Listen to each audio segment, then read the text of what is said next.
అది మాత్రం చెప్పగలను. హీఈస్ నాట్, జనాలు గుర్తిస్తున్నారు చాలామంది కంటే కూడా.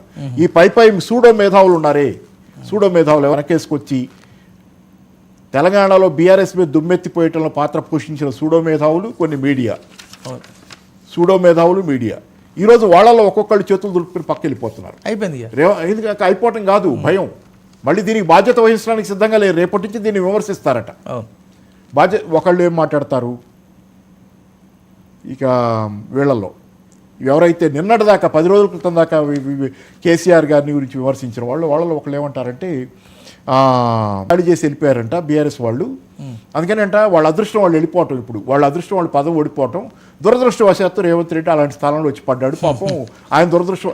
అసలు కనీసం ఎకనామిక్స్ కూడా తెలియకుండా మాట్లాడే వీళ్ళు అంటే వాళ్ళ భుజాల మీద నుంచి భారాన్ని తీసి పక్కన పడేయాలి. ఇప్పుడు ఎందుకంటే జనాలు రేపు పొద్దున వీళ్ళని తిడతారు కదా. తిట్లు తినకుండా ఉండాలంటే ఏంటంటే రేవంత్ రెడ్డి పాపం మంచివాడే, కానీ ఏంటంటే పరిస్థితులు బాగలేవు. ఎందుకు బాగలేవంటే పాత బీఆర్ఎస్ వల్ల బాగలేవు అని చెప్పి ఒక ఆత్మవంచనా పూరితమైనటువంటి, ఒక ద్రోహపూరితమైనటువంటి ఆలోచన చేస్తున్న వాళ్ళు వీళ్ళు మేధావులు తెలంగాణలో. ఎందుకు ఒకళ్ళు కాదు, ఇంకో ఆయన వాపోతాడు. ఏమని, ఎవరో దళితుల్ని వేధించిన వ్యక్తి ఎవరో మినిస్టర్ అయ్యాడని చెప్పి మినిస్ట్రీ ఇచ్చారు, అట్లాంటిది ఏదో సంథింగ్, అట్లాంటి అతనికి ఒక మినిస్ట్రీ ఇచ్చాడని చెప్పి ఇంకొక ఉద్యమకారుడు వాపోతాడు. కాదు నేనంటే 10 రోజుల్లోనే మీకు ఏ మాటలు, నేను అంటుంది ఏంటంటే జనాలకు అర్థం కాకపోవచ్చు ఏ మాటల వెనక ఏ వర్గ ప్రయోజనాలు దాగుని ఉన్నాయో కనుక్కోలేనంతకాలం జనాలు రాజకీయాల్లో మోసపోతారనేది జనాలకు అర్థం కాకపోవచ్చు, జనాలు మోసపోవచ్చు. కానీ మీరు కూడా మోసపోయామని చెబితే మేము నమ్మాలా? మీరు మోసపోయామని చెబితే మేము నమ్మాలా? మీ గో హర్ట్ అయ్యి మీరు చేశారా, లేకపోతే మీ నిజంగానే ప్రజలకు అన్యాయం జరుగుతుందని మీరు చేశారా?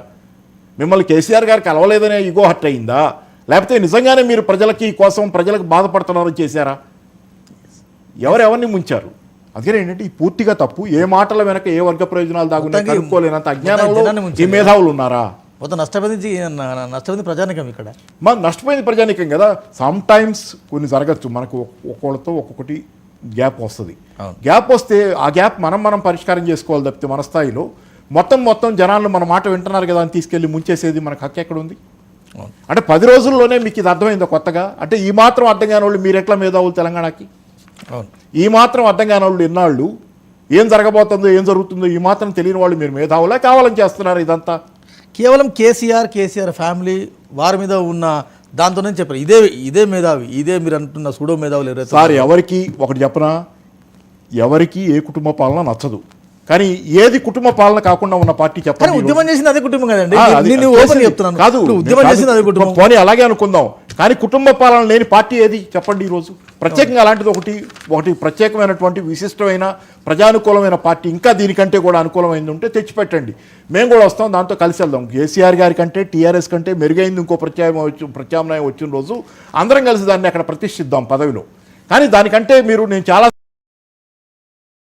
లో కూడా చాలాసార్లు చెప్పాను, పెనం మీద నుంచి పొయ్యిలో పడేయద్దు తెలంగాణని. మీకు ఎక్కడైనా కేసీఆర్ గారితో మీకు ఇబ్బంది ఉంటే, సమస్యలు ఉంటే దాన్ని పరిష్కారం చేసుకునే మార్గం దానికంటే మెరుగైనటువంటి ప్రత్యామ్నాయం తెచ్చుకోవడం తప్పితే దానికంటే పొయ్యిలో తీసుకెళ్లి పడేసి కాల్చుకునేది కాదు తెలంగాణని. సమస్యలుంటే సమస్యలు పరిష్కారం చేసుకోండి, దీనికంటే మెరుగైన ప్రత్యామ్నాయం తెచ్చుకోండి. వాళ్ళతో సమస్యలు ఉన్నాయని చెప్పి తీసుకెళ్లి పొయ్యిలో పడేసేది చేసినటువంటి కార్యక్రమం పూర్తిగా తప్పు.